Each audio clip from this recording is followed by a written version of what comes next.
Amados, abra comigo, por favor, 1 Coríntios capítulo 11. 1 Coríntios capítulo 11.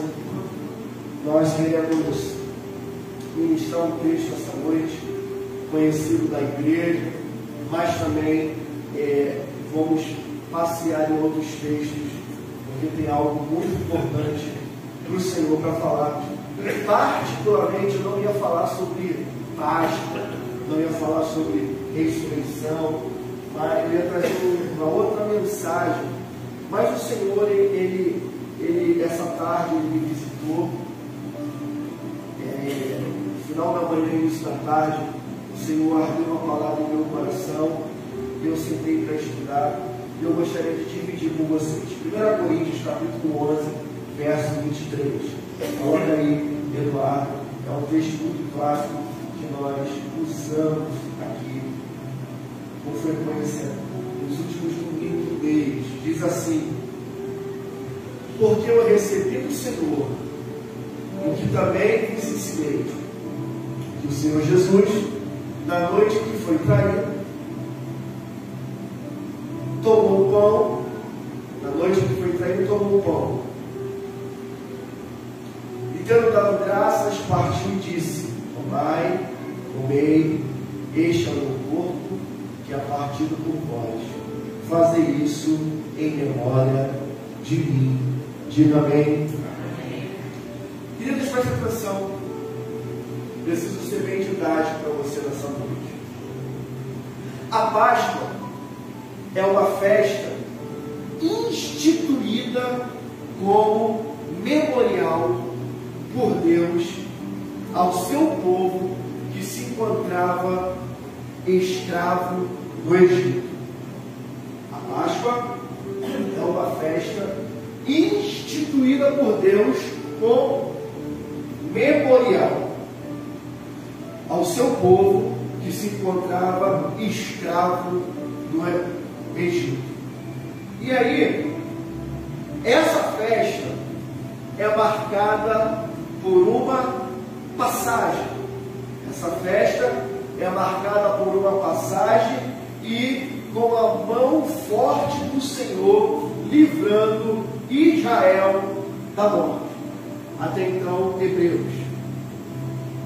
Então, quando Deus chama Moisés e fala para Moisés: Moisés, olha, está na hora do meu povo sair, está na hora do meu povo ser liberto. Então, vamos constituir uma festa. E essa festa vai ser um memorial para que os próximos descendentes dos hebreus possam se lembrar do que eu vou fazer essa noite.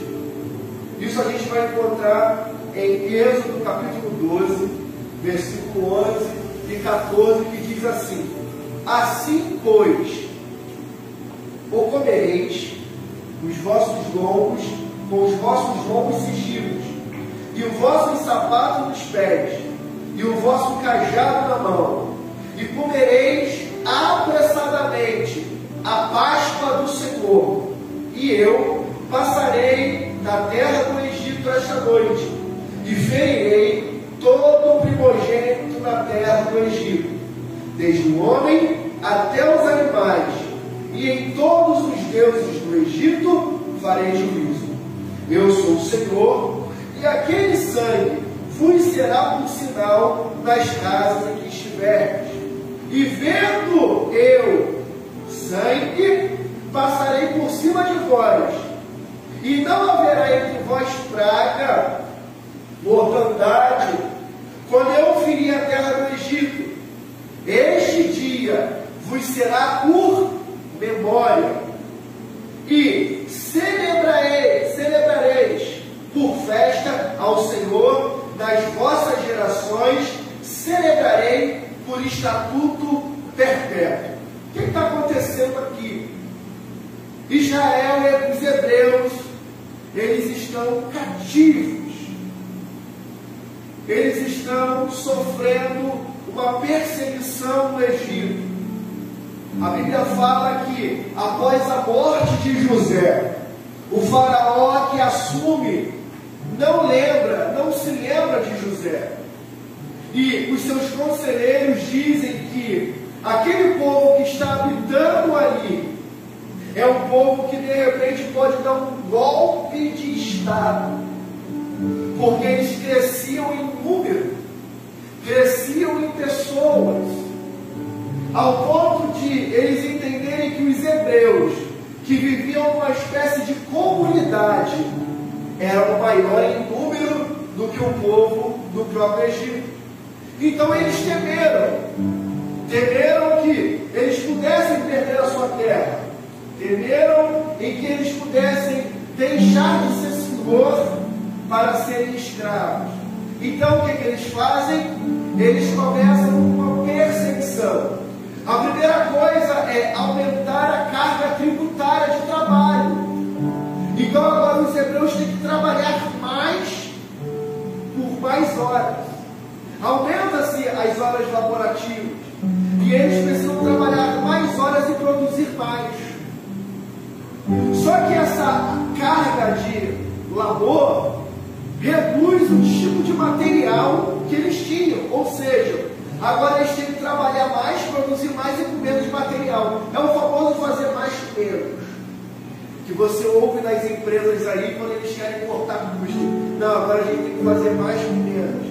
Aí você está acostumado a fazer uma coisa e você tem que limpar o banheiro, atender a recepção, servir café. Você não tem que ir na rua, não entendeu mais ou menos como é que é fazer mais com menos. Você trabalha muito, ganha pouco e por muitas horas.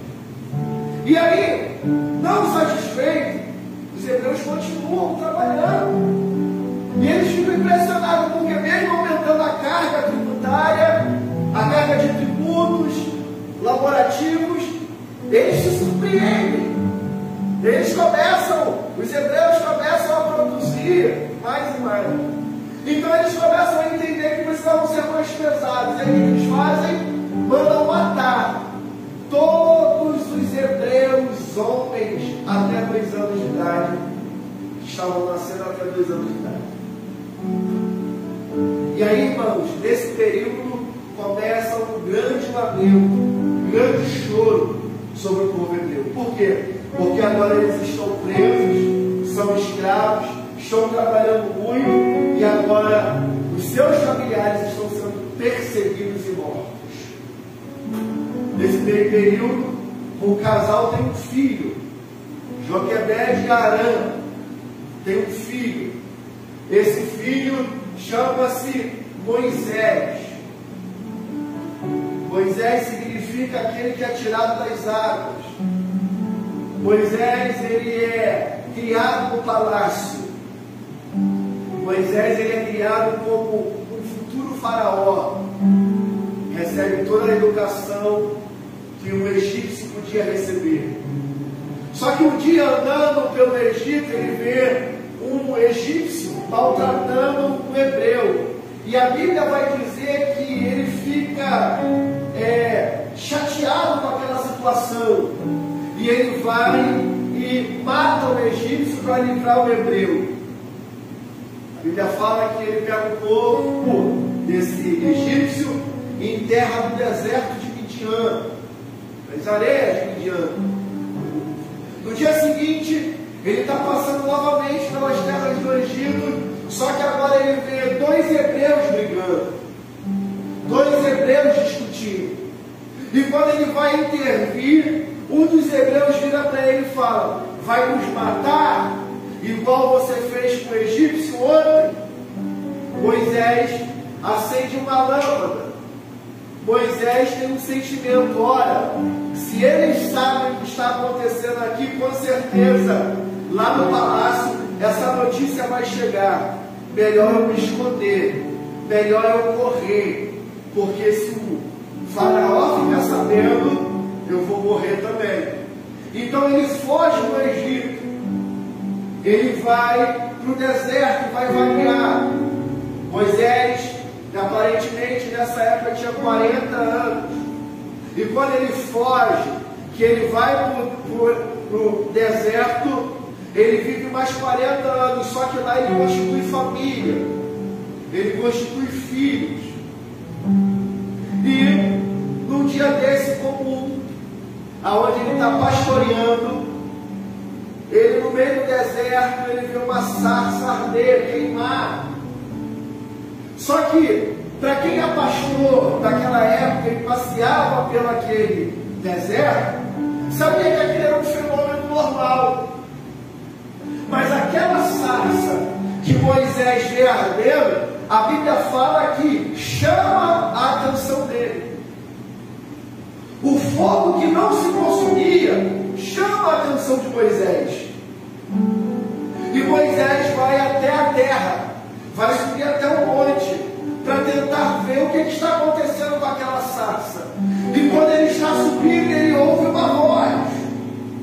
E aquela voz dizia: Moisés, tire a sandália dos seus pés, porque o lugar que você vai pisar agora é santo. O lugar não era santo porque era um monte, mas era santo porque havia uma presença poderosa naquele monte. E Moisés, ele tem um encontro com Deus, e aquele encontro com Deus revela a chamada que Moisés teria. Preste atenção em mim.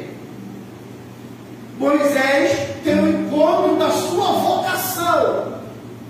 Tudo começa com uma curiosidade. Tudo começa com uma curiosidade de olhar um fogo que não se consumia.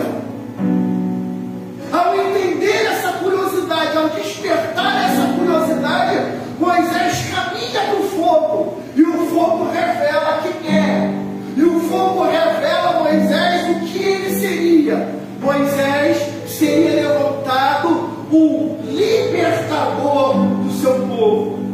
40 anos após sair do deserto corrido, Moisés agora volta como um pastor de ovelha. Moisés agora volta com uma vocação. Moisés agora volta com um chamado. Moisés agora tem uma missão. E qual é a missão? Livrar o meu povo, o povo de Deus, do Egito, das mãos da opressão de Faraó. Moisés entra no Egito, procura Faraó e diz: liberta o meu povo, porque foi essa a instrução de Deus. Vá até Faraó e liberte o meu povo. E a pergunta que Moisés faz a Deus é o seguinte: eu posso até ir, mas me perguntarão quem é o teu nome, me perguntarão que Deus é esse. E Deus diz: diga a Faraó que eu sou o que sou. Eu sou o que sou. E o que significa isso, pastor? Eu sou o que sou. Significa que os feitos de Deus, os atos de Deus, mostram quem é Ele. Vou repetir. Eu sou o que sou. Representa aquilo que Deus é. Os atos de Deus. Se Deus criou o mundo, Ele é Deus Criador. Se Deus criou a terra, Ele é Deus Criador. Se Deus cura, Ele é Deus de cura. Se Deus dá vitória, Ele é Deus de vitória. Aquilo que Deus faz, os atos de Deus, revela quem é Ele. E agora, diante de Faraó, uma autoridade terrena que se achava Deus, porque Faraó achava que era filho do Deus Ra, do Deus Sol. Ele se achava o Horus vivo encarnado na terra. O que é isso, pastor? Ele achava que ele era Deus na terra. E agora chega um homem comum, pastor de ovelha, com um chamado, com uma missão, e diz para ele: olha, Faraó, você que se acha Deus, o meu Deus está mandando você libertar os hebreus. E o Faraó pergunta: quem é o seu Deus? O meu Deus é quem Ele é. É o grande eu sou. Faraó diz: não liberta. Porque a Bíblia fala que o próprio coração de Faraó é trancado. O próprio Deus tranca o coração de Faraó. Por que isso, pastor? Porque até Faraó, que se acha Deus, precisa se curvar àquele que é Deus Todo-Poderoso. E aí, Moisés diz: se você não libertar o meu povo, virá sobre você desgraça. E Faraó diz: então que venha a desgraça, porque os deuses que nós estamos aqui, nós fazemos tudo que o teu Deus faz. E começa a primeira, a segunda, a terceira, a quarta praga. E aí, irmão, nós chegamos até esse texto que nós acabamos de ler, que é a instituição da Páscoa. O que é a instituição da Páscoa? A instituição da Páscoa é uma festa instituída por Deus, criada por Deus, para quê? Para que o povo pudesse se lembrar o que Deus fez com os egípcios e o que Deus fez no Egito. E essa festa, além de ser um memorial, Vitor, deveria ser transmitida de geração em geração. Agora, antes de Deus passar pelo Egito, ele dá uma ordem, que deveria pegar o sangue de um cordeiro imaculado, ou seja, novo, sem falha, um cordeiro novo, e que o sangue desse cordeiro pudesse passar pelos umbrais das portas das casas, e toda a casa que tivesse o sangue do cordeiro, o Espírito de Deus que veio naquela terra para fazer juízo, não entraria na casa marcada. O Espírito da justiça de Deus passa pelo Egito e começa a matar todos os primogênitos que ali existiam. Morre a primeira vaquinha, morre o primeiro boizinho, morre os filhos, os primeiros filhos dos egípcios. Então essa passagem de Deus, a instituição da Páscoa, é marcada por uma passagem. Pastor, que passagem é essa? É a saída de um povo escravizado para agora um povo livre. Vou repetir. Que passagem é essa, pastor? É a passagem de um povo escravizado para um povo livre. E o livro de Êxodo leva esse nome. Êxodo significa saída. Êxodo significa ir embora. Sair da onde nós estamos para ir para outro lugar. Êxodo, saída. É bem provável que na época da escola você estudou sobre êxodo rural. Algo que aconteceu na Revolução Industrial. Os camponeses começaram a deixar o interior e vir para a cidade grande. Isso foi chamado êxodo rural. Ou seja, eles estavam num lugar e saíram, passaram para outro lugar. Êxodo significa saída. Êxodo, capítulo 12, versículo 30, diz assim: e Faraó, depois disso tudo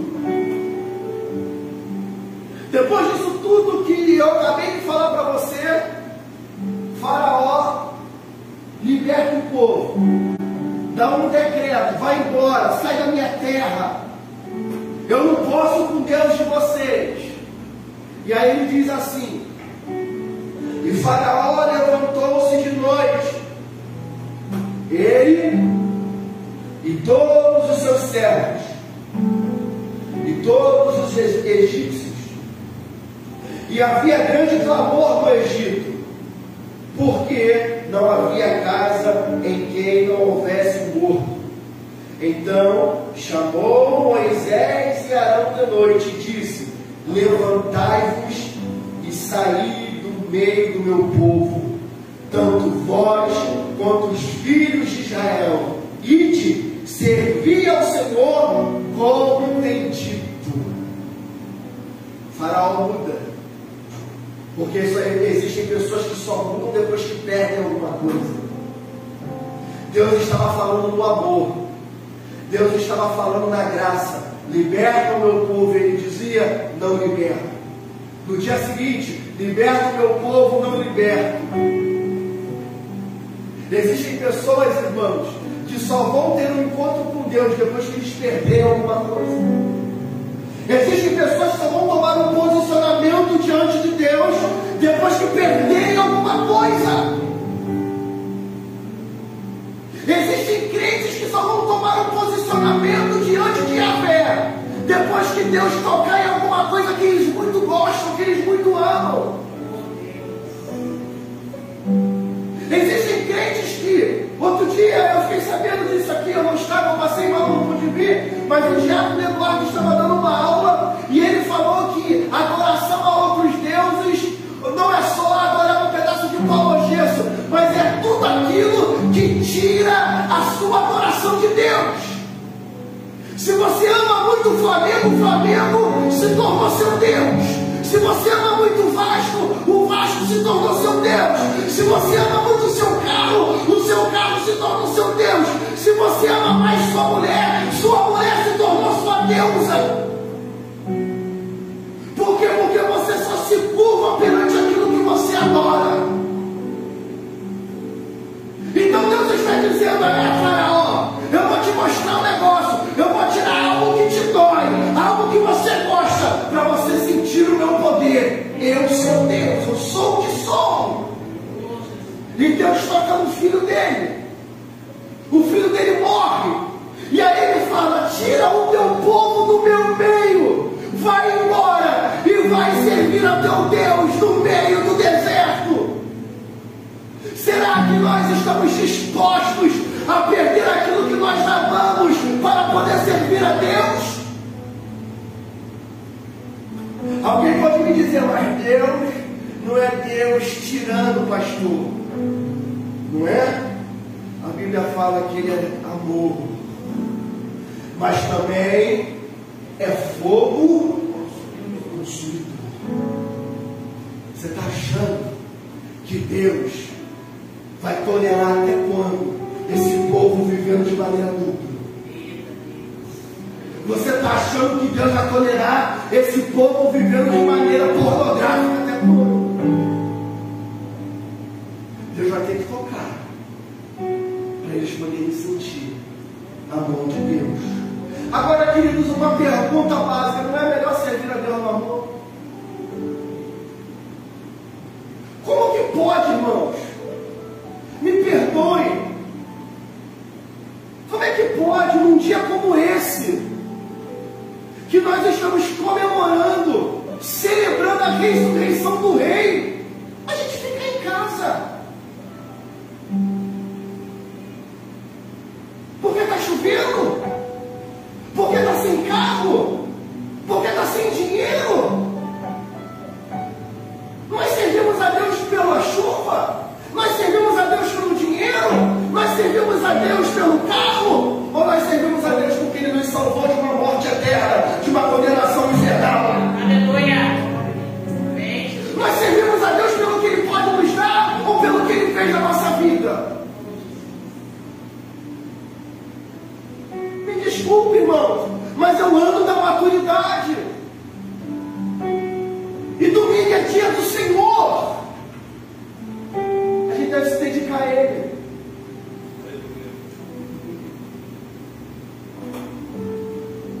O dia é dele.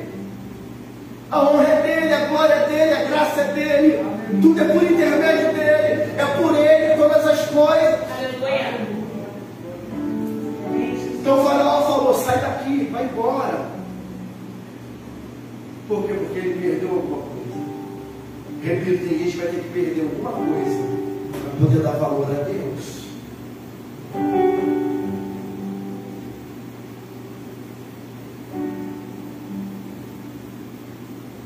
Isso é a Páscoa para os judeus, para os hebreus. Eles têm isso como memorial. Eles têm isso como uma passagem a qual Deus humilhou Faraó. E isso se repete ao longo do Antigo Testamento. Josué 3, Josué 4 tem ceia. Todos eles vão celebrando uma ceia. E todo judeu, irmão, homem, todo judeu, mulher, toda judia, mulher, todo judeu, homem, aliás, sabe preparar uma ceia. 4 taças, o pão, as ervas amargas, o cordeiro assado. Por isso que a gente gosta de churrasco, porque Deus gosta de carne assada. Está escrito. Se você pegar Êxodo 12, está escrito: o cordeiro precisa ser assado e bem assado. Comereis tudo, e o que sobrar, vocês joguem de novo na brasa, para que nada sobre. O engraçado não está no texto aqui, mas a ceia, quando Deus, aliás, a Páscoa, quando Deus constitui, Ele fala assim: essa Páscoa será como memorial para vós e vossa família. Se a vossa família for pequena, se ajuntar com uma outra, quer dizer, até a Páscoa tem a ver com unidade, tem a ver com estar junto, tem a ver com fraternidade. A Páscoa não tem a ver com chocolate, a Páscoa não tem nada a ver com ovo, até porque coelho não bota ovo. Se botasse ovo, deveria ser a coelha, não o coelho. E nem se juntar um coelho com uma galinha vai dar ovo. Não tem como. Não casa. A Páscoa não tem nada a ver, irmãos, com a questão de não comer carne vermelha na sexta-feira. Isso é uma cultura romana. Por que eu posso comer? Não posso comer carne vermelha, mas carne branca eu posso comer, não é carne. Não tem nada a ver. A Páscoa tem a ver com a libertação do povo do Egito e com a ressurreição de Jesus. Por que, irmãos, a gente só lembra de Jesus em 2 ocasiões do ano? Na Páscoa e no Natal. E o resto do ano? Onde fica Jesus? Aí tem um sábado de aleluia também. Que é o de Ramos, né? Eu antes, depois não lembro mais. Faz muitos anos que eu fiz catecismo. Então, irmãos, a Páscoa, ela tem a ver com libertação. Eu repeti, a Páscoa tem a ver com libertação. Se a gente não consegue se livrar dos embaraços dessa terra, irmão, como a gente pode celebrar a Páscoa? Amém? Na nova aliança, que representa o Novo Testamento, nós vamos encontrar Jesus agora, o ministério de Jesus. Jesus, ele desenvolve o seu ministério aos 30 anos. O ministério de Jesus é ativado aos 30 anos. Porque antes disso, Jesus estava aprendendo e aguardando o tempo da manifestação do seu ministério. Quando Jesus se manifesta agora o reino de Deus, o governo de Deus. Portanto, que o texto grego vai dizer assim: é chegada o governo, é chegada a Basileia de Deus, governo. Quando Jesus se manifesta aos 30 anos, Jesus vai passar por 3 Páscoas. Eu falei quantas Páscoas? 3 Páscoas. A vida terrena de Jesus, no seu ministério, ele tem aproximadamente 3 anos e meio. Portanto, que quando a pessoa faz 33 anos, as pessoas falam assim: você está com a idade de Cristo. A primeira Páscoa de Jesus, Eduardo, é a Páscoa que nós vamos ler em João 2,12. Coloca aí, João 2,12 ao 16. E eu vou ler com vocês aqui. Depois disto, desceu a Cafarnaum, ele e sua mãe, e seus irmãos, e seus discípulos. Ficaram ali muitos dias. estava próxima ao quê? A Páscoa De quê? dos judeus. Estava próxima à Páscoa dos judeus. E Jesus subiu a Jerusalém. Jerusalém. E achou um templo os que vendiam o quê? Bois, ovelhas, pombos, E os cambistas assentados. e tendo feito um açoite de cordões, lançou todos fora do templo, também os bois, as ovelhas, e espalhou o dinheiro dos cambistas e derrubou as mesas. E disse aos que vendiam pombos: tirai daqui estes, e não passais da casa do meu pai, casa de covil de ladrões. A primeira Páscoa de Jesus é marcada pela purificação do templo. Repetindo. A primeira Páscoa de Jesus é marcada pela purificação do templo. Ele está purificando a casa de Deus dos vendilhões. Ele está purificando a casa de Deus dos cambistas, dos vendedores. Ele está expulsando os ladrões da casa de Deus. Ele está purificando a casa de Deus. A primeira Páscoa de Jesus é marcada pela purificação do templo.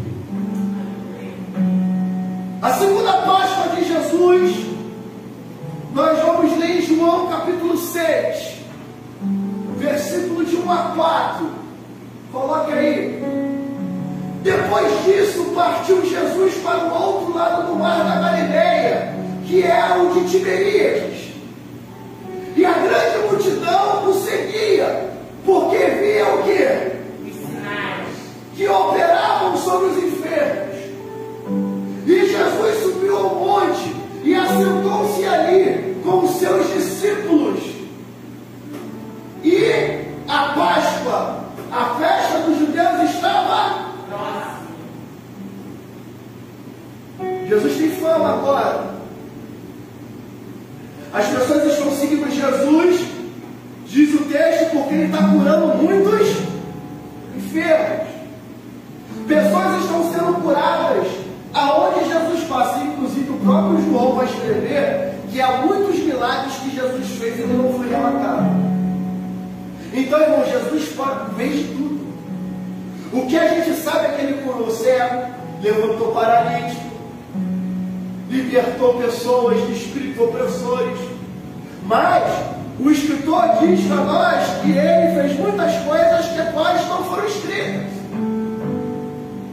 E agora, irmãos, uma multidão está seguindo Jesus. E a segunda Páscoa de Jesus é marcada, Eduardo, pela multiplicação dos pães. Há uma preocupação de Jesus pelos que estão ouvindo.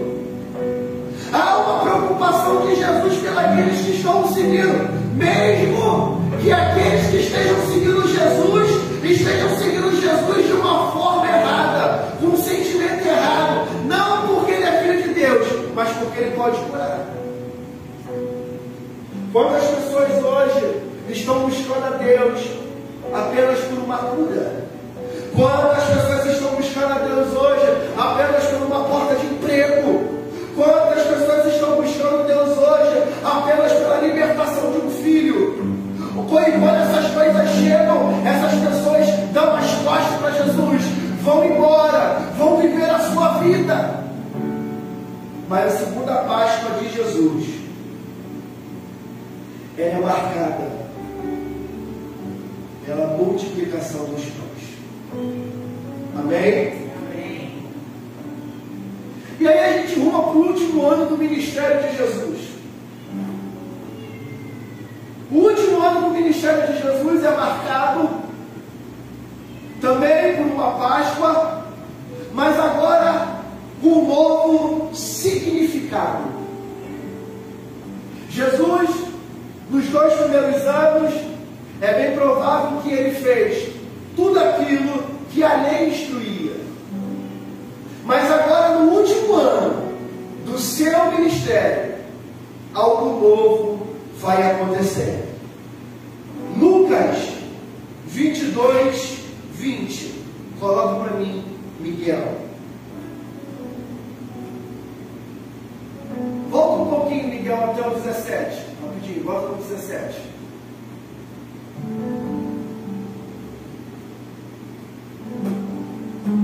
Jesus está fazendo tudo como qualquer judeu faria.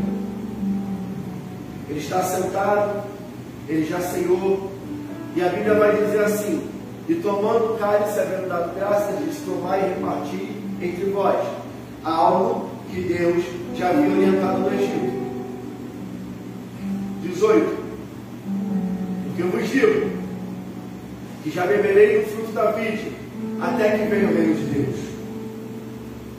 E tomando o pão, e havendo dado graças, partiu, e deu, dizendo: este é o meu corpo, que por vós é dado, fazei em memória de mim. Aí chama o 20, ele fala: semelhantemente, tomou o cálice, porque no final da ceia tinha que ser tomado um cálice. Ele fala, depois disso, dizendo: este é o cálice da nova aliança. Ele está escrito no Novo Testamento, que é a mesma coisa. Da nova aliança no meu, que é derramado por irmãos. A terceira e última Páscoa de Jesus, ela é marcada pela nova aliança, feita pelo sangue de Jesus. Pastor, o que significa isso? Significa que a antiga aliança não vale mais. Diz que Jesus aperfeiçoou. Agora, a segunda aliança, que é a aliança, que é a aliança do Novo Testamento, que é a nova aliança, é uma aliança melhor, superior. Agora essa aliança não tem mais um sangue de um carneiro ou de um cordeiro imolado, mas agora ela tem o sangue do Filho de Deus. Agora é uma aliança direta com Deus. E essa aliança, ela tem a ver com a nossa salvação. Se a Páscoa dos judeus tinha a ver com uma saída, um êxodo, uma passagem, uma libertação, a Páscoa do Novo Testamento significa a nossa salvação. Pastor, que salvação é essa? Até a cruz, todos estavam condenados à morte. Até a cruz, a morte tinha um poder sobre o ser humano. Até a cruz, aquilo que você fazia, você era pago pelo que você fazia. A alma que pecar, essa morrerá. Até a cruz, todos nós não tínhamos redenção. Depois da cruz, nós agora temos um novo caminho. Esse caminho nos leva a Jesus e a sua morada eterna. Por causa da cruz e por causa do sangue de Jesus, eu e você, ao declararmos que cremos no Filho de Deus como o único e suficiente Salvador, passamos da morte para a vida. Aleluia. Passamos da condenação para a salvação. E a Bíblia vai dizer que contra nós havia uma cédula contrária. Havia uma denúncia contra nós. Havia um mandato de prisão contra nós. Havia uma citação dizendo que você estava condenado. Havia agora legalidade para alguém pegar você e levar sua alma para um lugar de sofrimento eterno. Agora, por causa da cruz,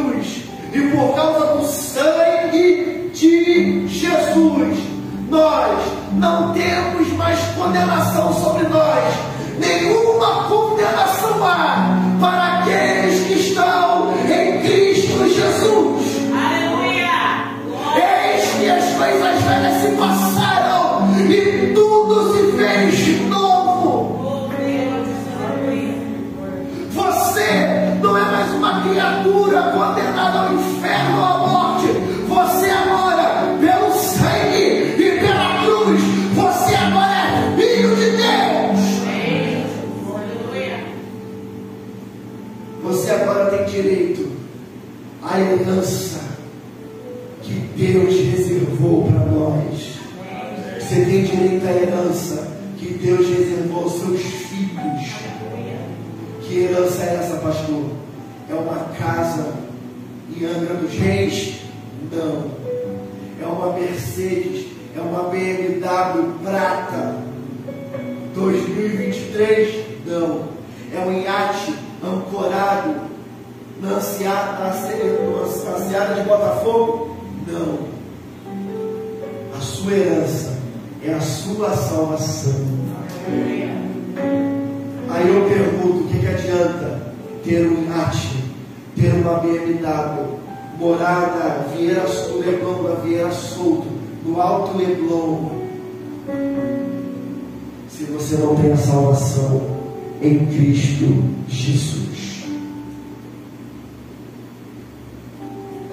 O que adianta deitar numa cama super king size, com edredom a fios de algodão do Líbano, se você não tem paz? Se quando deitar a sua cabeça você não consegue dormir porque os problemas não deixam, é melhor, irmão, dormir com um travesseiro que comprou na City Ball, com aquele edredom que compra no homem que passa vendendo aí no carnezinho. Mas tem paz, tem salvação. Pastor, então quer dizer que tem que ser miserável para eu ser crente? Não. Você pode também ter o melhor dessa terra e não se esquecer de Jesus. Mas para você ter o melhor dessa terra, não se trata do que Jesus fez na cruz, se trata dos seus esforços e do seu trabalho. Porque nós estamos enganados, minha gente. Nós estamos achando que a igreja, que vir à igreja, vai fazer a gente ficar rico, vai fazer a porta se abrir de emprego. Não. Deus nos abençoa. Escuta o que eu vou te falar e eu vou caminhar para o final da mensagem. O sol, ele nasceu para todos, mas a sombra é para todos. A sombra é para aqueles que se esforçam. A montanha, no topo da montanha, tem a vitória, mas poucos conseguem subir a montanha. Poucos conseguem suportar a caminhada até o topo da montanha. Por quê? Porque no meio do caminho vem situações que podem tirar a gente do rumo. Mas quem sabe para onde vai não erra o caminho. GPS pode ter te levado lá para Gramacho. Quem sabe para onde vai chega. Uma vez eu errei o caminho. Fui pregar numa igreja em Campo Grande, Cosmos. Aliás, em Uaíba. Na saída, veio a gente fazer o mesmo caminho, viemos pelo caminho que o GPS deu. Irmãos, eu bati numa comunidade que tem lá muito brava. E o carro está entrando, está todo mundo olhando para a gente. E eu falei para o rapaz que está me levando para baixo esse vidro aí. Vou mostrar que nós somos crentes, porque o buraco que está apertando. E a rua foi apertando, irmão, foi apertando. Até que nós encontramos um crente passando, falou: ô varão, paz do Senhor. Aí o varão olhou para nós: paz do Senhor, profetas. Falei: varão, a gente está tratando aqui para o Rio de Janeiro. Rapaz, pega aqui e volta ali, Deus abençoe vocês. Pegamos o caminho e chegamos onde tinha que chegar em casa. Mesmo que a gente erre o caminho, e que a gente faça um retorno, faça uma conversão, nós sabemos para onde nós vamos. Sabemos para onde nós queremos chegar. Eu quero chegar ao céu, irmãos. E eu quero levar o máximo de pessoas comigo que eu possa levar. Aleluia. Por isso que o pastor é exigente em algumas coisas. Por isso que o pastor cobra das pessoas estarem presentes. Porque, irmão, a gente está no presente, a gente já vacila. Ouvindo a palavra, a gente já rateia. Imagine a gente distante. Pessoal, falta 2 cultos, eu já fico, já ligo logo. Falta 1 culto, eu já ligo logo. Porque, irmãos, a fé, ela só é gerada pelo ouvir, irmão. Ouvir a palavra de Deus. E nesses dias precisamos estar preparados. Porque em breve nós vamos celebrar a Páscoa. A última Páscoa, porque Ele vem. Está chamando. E a Bíblia fala: celebrai, fazei memória até que eu venha. Quando a gente faz isso aqui, primeiro é uma ordenança de Deus. Deus deu. O Novo Testamento tem 2 ordens explícitas, que é o batismo e a ceia. O batismo é porque nós nascemos de novo, e a ceia é porque nós vamos fazer até que Ele venha. Então todos os dias a gente tem que fazer ceia, porque a ceia para alguns é motivo de grande arrependimento. Ceia, se arrependeu aquele domingo e passa o resto do mês pecando. Então a gente tem que fazer ceia todos os dias. Vamos caminhar para o final aqui. Qual são as características destes 2 eventos?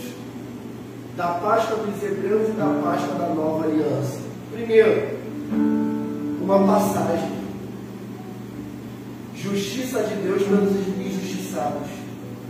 Deus vai lá no Egito e traz justiça para o seu povo. Segundo, uma saída de uma terra que não é nossa para algo que Deus nos prometeu.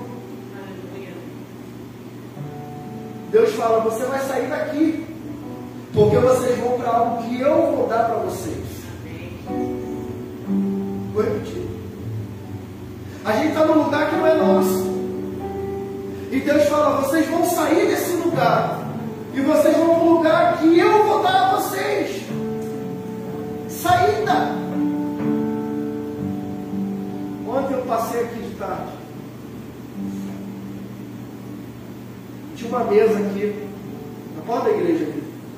Os caras jogando baralho, não sei o que era, e bebendo. Ali, ó. Eu passei, parei, olhei. Os caras olharam para mim, prestaram atenção. Aí a minha carne: pega a chave da igreja. Aí eu falei: calma, de carne, vai embora. Fui embora. Eu estava conversando com a minha esposa como as pessoas são. Papai, isso aqui é uma igreja. As pessoas tratam essa frente aqui como se fosse um bordel. Por isso que Deus vai tirar a gente de uma terra que não é nossa, para nos levar para algo que Ele nos prometeu. Aleluia. Eu falo. E eu disse para minha esposa quando estava vindo para cá: quando a igreja for o êxodo da igreja desse lugar, o dono desse lugar vai sentir saudade de nós. Os vizinhos vão sentir saudade de nós. A região vai sentir saudade de nós. Por quê? Porque o povo de Deus foi. Porque nós estamos aqui, nos tratam como se nós fôssemos lixo, como se nós fôssemos tralha. Aqui à frente, aqui, irmãos, é caixote, é bicicleta, é carro velho. Eu não falo mais nada, eu estou orando. Porque a minha luta não é contra a carne ou sangue. Porque a minha vontade é chegar a fazer igual Jesus, empurrar tudo e dizer: aqui à frente é minha, eu pago.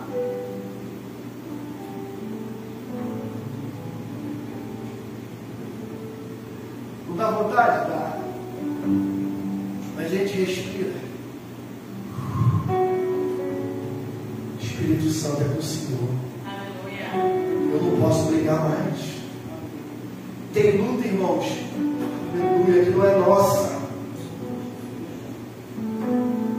Tem aquela pessoa que você quer pegar, apertar o pescoço e dizer: criatura, muda! Aí o Espírito, olha. Sabe aquele amigo que você fala de Jesus o tempo todo para ele? O cara sabe que Jesus é o caminho, a verdade e a vida, mas está brincando. Dá vontade de você falar para ele: adulto! Para ver se bate no peito dele, para ver se ele cai no nocaute. Não preciso de Jesus. Deixa eu dizer um negócio aqui para vocês, irmãos. O dia que eu me desviar, porque eu me decepcionei com o homem, eu nunca servi a Deus de verdade, eu sempre servi homens. Tem muita gente aí fora que está desviada, que conhece Jesus, que não quer mais frequentar a igreja. Porque eu me decepcionei com o pastor, então tu não serviu o homem, tu serviu ao pastor. Você não serviu a Cristo, você serviu uma instituição. Tem um rapaz que frequenta aqui a nossa igreja, mandou uma mensagem para ele, falou assim: pastor, pode me ajudar? Nós vamos fazer uma ação aqui na comunidade, nós vamos distribuir bombom, não sei o que lá. Deixa que botaram no grupo isso esses dias. Aí eu fui e fiz uma oferta. Mandei. Uma oferta grande para ele. Dava para comprar umas 6 caixas de bombom. Minha esposa também fez uma oferta e botou no nome da igreja. A oferta que nós demos dava para comprar umas 10 caixas de bombom.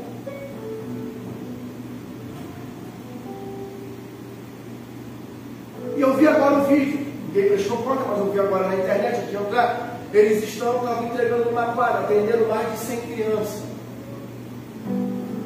E a ação levou o nome, estava levando o nome tipo da igreja do rapaz.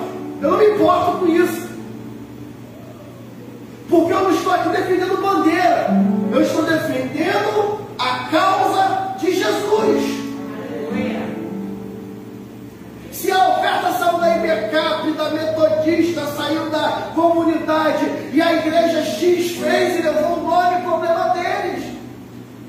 Porque nós estamos aqui para cooperar com o reino. Aleluia. E eu dou glória a Deus, porque alguém se levantou e teve a ousadia e a coragem que a gente não teve.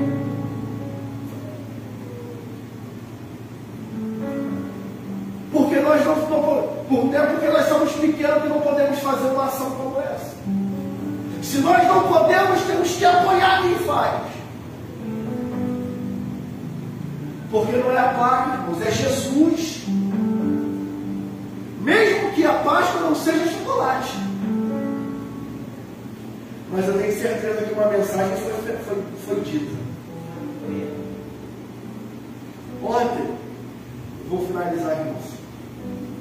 Recomendo vocês verem Paulo, Apóstolo de Cristo. Eu aluguei esse filme ontem.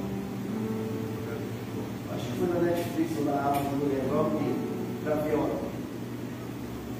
E chega um determinado momento no filme, você que viu, matam um garotinho, pequenininho de 12 anos, que ele tem que levar uma mensagem para alguém, porque o povo estava sendo perseguido em Roma, desenrola no filme, e tinha que sair. E só havia uma saída pelo aqueduto muito velho. E aí, esse garotinho fica encarregado de levar essa mensagem para essa pessoa que ia liberar, mata um garoto. O início do filme é muito duro, porque você vê cristãos, homens, crentes, pendurados em postes pegando fogo. Nega sua fé, não nego. Taca fogo nele.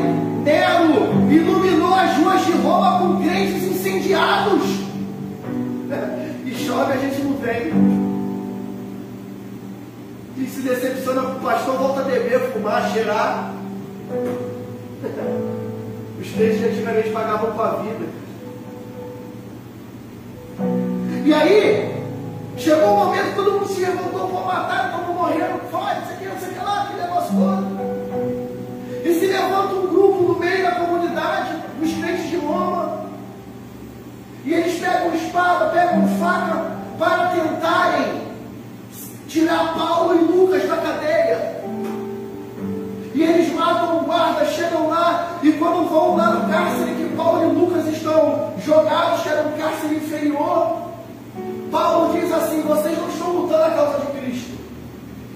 Vocês estão lutando a sua própria causa. Porque se vocês conhecessem Cristo, vocês saberiam que Cristo não quer trazer guerra, mas quer trazer amor. Então não se trata de uma igreja que usou a oferta de A ou B para se promover, se trata de Cristo. Amém? Amém. E aí no final do filme, a revolta está acontecendo e aí Paulo fala: Lucas, nós seremos conhecidos pelo amor e não pelo ódio. Qual é a marca do cristianismo de Jesus, da nova aliança? O amor. Aleluia. A pessoa te fere e você perdoa ela e você abraça ela. Por quê? Por causa do sangue derramado de Jesus na cruz do Calvário. Aleluia. A pessoa te persegue e fala mal de você. Você perdoa essa pessoa, abraça ela, beija ela. Por quê? Pelo sangue derramado na cruz do Calvário. Agora tem gente que sofre perseguição, sofre calúnia. A primeira coisa que eles querem fazer é bater, é xingar ou se afastar. Não estão lutando a causa de Cristo, estão lutando a sua própria causa, porque a causa de Cristo é: vós sereis conhecidos pelo amor.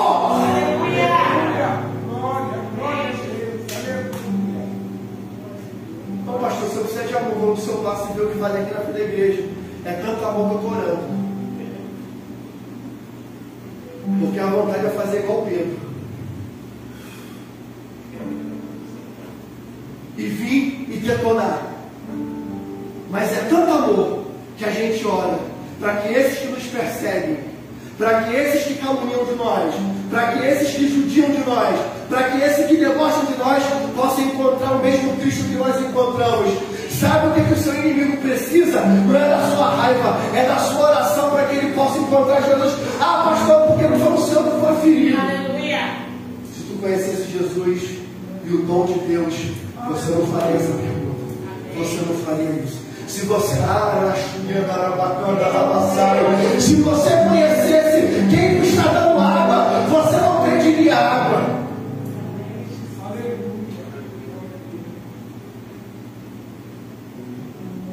Pedro, se você conhecesse quem está lavando o pé, você não diria: não lave só meu pé, lave meu corpo inteiro. Aleluia. Então Deus, oh aleluia, vai te tirar de uma terra que não é sua, para te levar para a terra que Ele prometeu. E aí, irmãos, sabe o que vai restar? Saudades, melodia. Quem é antigo de rádio sabe o que eu estou falando. Saudade, melodia. Terceiro, eu disse aqui para você que a Páscoa é marcada por uma passagem.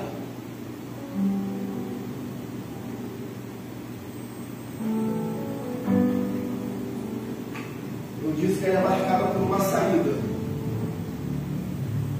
E agora uma mudança de status, de escravo para livre. A libertação da opressão maligna. Eu era cego, agora eu vejo. O Gadareno: Jesus, posso ir contigo? Não. Vai, prega para sua casa, prega para os seus. Quem recebe libertação, quem sai do estado de escravidão, um estado de libertação, a primeira coisa que ele quer fazer é dizer para todo mundo que Deus fez na vida dele. Se você não diz para as pessoas o que Deus fez na sua vida, irmão, é porque você está precisando do encontro com Jesus.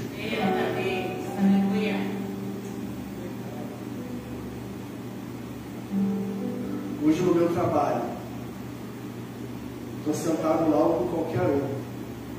Se alguém fala um palavrão perto de mim, alguém pede desculpa. Desculpa. Pastor. Eu digo amém. Por quê? Porque as pessoas respeitam porque eu sou pastor? Não. Porque eu sou um seguidor de Cristo. Aleluia. Eu tenho minhas falhas? Tenho. Eu me irrito? Sim ou não?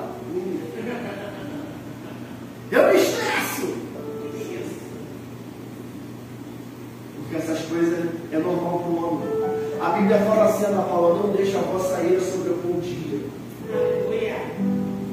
Brigou com o Eduardo, no final do dia tem que ir lá pedir perdão a ele. Tem que pedir perdão a ela. Por quê? Porque a vossa ira não pode sobrepor o dia, senão vocês estão pecando. Pecou, brigou? Chama e conversa. Me perdoa. Eu errei. Mas seja humilde para reconhecer seu erro também. Por quê? Porque eu saí de um estado de escravidão. Quem era você antes? Recapitula aí rapidinho. Quem era você antes? E quem é você hoje? Vê se a tua vida não está melhor. Aleluia. Amém, Jesus. Aleluia. Segunda, quarta coisa. Aleluia. Assim é marcada por uma purificação, irmãos.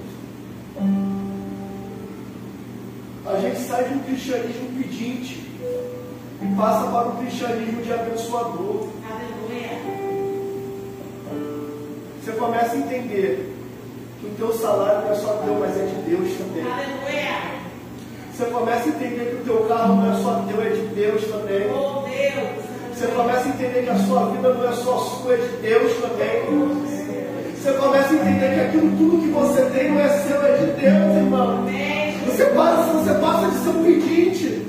Você sai da fila de pedir pão para a fila para abençoar o pão.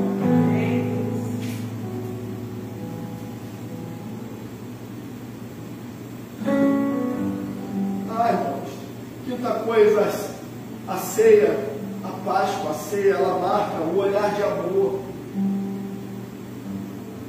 para todo aquele que sofre como nós sofremos um dia. Você começa a olhar para pessoas que tinham a mesma vida que você tinha, os mesmos sofrimentos que você tinha, você começa a olhar com amor. E aí, desculpa, você tem uma mensagem de esperança para essa pessoa. Olha, de repente eu não sei pregar igual o pastor, mas eu só sei dizer uma coisa: um dia eu fui igual a você, hoje eu sou assim. Mas você não tem nada, mas eu sou feliz. Como diz um amigo nosso, mas agora encontrei a razão de viver. Cristo ama. Claudinho Maciel já esteve aqui com a gente, amigo nosso. Agora eu já posso te dizer, Cristo ama você. Você só pode dizer que Cristo ama alguém quando Cristo te alcança. Aleluia. Você só pode dar alguma coisa para alguém se você tem. Você só pode dar amor quando você recebe amor. Aleluia. Você só pode dar carinho quando você recebe carinho. Porque senão você vai ser um hipócrita, vai ser um fariseu, vai ser um artista. Então, irmãos, pastor, eu não tive amor do meu pai, eu não tive amor da minha mãe, mas eu tenho o amor de Cristo. O amor de Cristo supera, irmãos. Sabe o que eu tenho aprendido? Eu tenho aprendido isso, irmãos. Às vezes a gente vai olhar a nossa debilidade. Olha para a tua infância, tu vê trauma.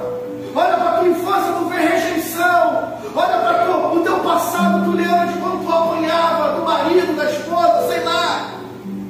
E você hoje cresceu uma pessoa dura. Só que aí você encontra Jesus. Aleluia. E aquela mulher dura, aquele homem duro, aquele general, aquela coronel, passa a ser uma mulher amável e doce. Passa a ser uma líder, uma hospedeira da obra. Aleluia. Então você olha com amor. E para finalizar, você passa da morte condenação da morte para a vida eterna.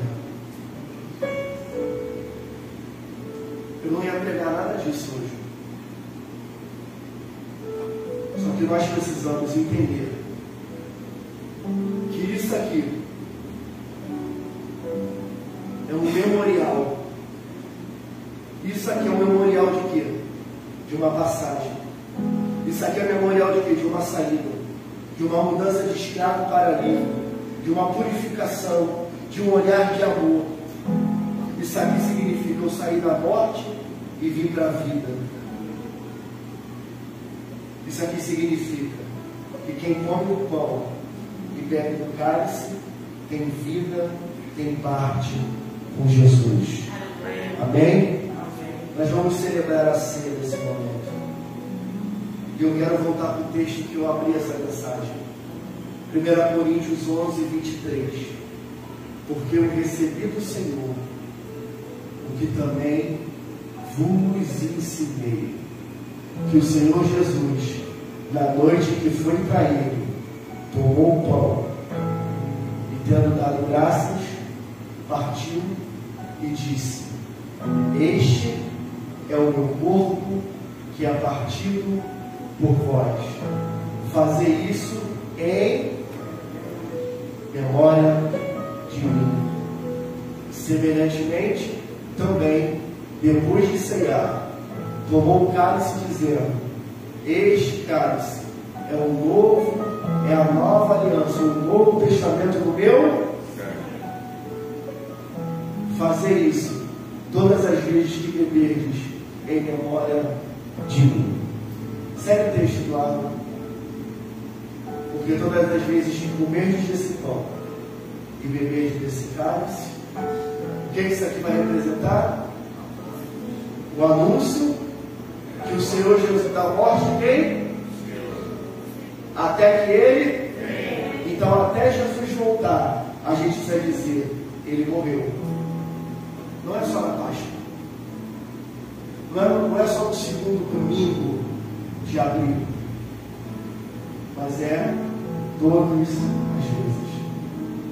Sabe por que esse tipo de mensagem não atrai mais pessoas? Porque as pessoas banalizaram a ceia. As pessoas têm a ceia como se fosse algo, mas a ceia representa a mudança de status de um escravo a uma pessoa livre. Então feche seus olhos nesse momento.